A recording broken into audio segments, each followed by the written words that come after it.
Dilsoziya bi pera tê kirîn, bi pereyekî hîn zêdetir tê firotin. Her tiştê dest pê dike, diqede.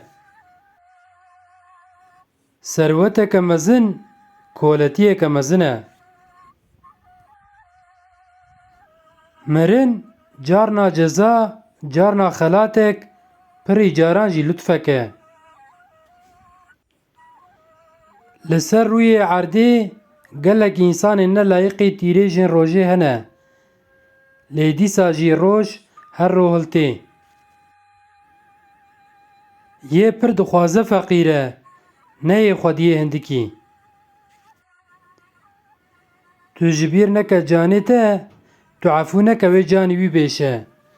Ji bîr neke, efûkirin û ji bîrkirin bes heyfa însanên baş e. Hey jiyan, tiştê te ew qasî bi qîmet dike, mirin e. Êşên sivik dikare bipeyve, êşê giran bê ziman e. Mirin her tiştî wek hev dike.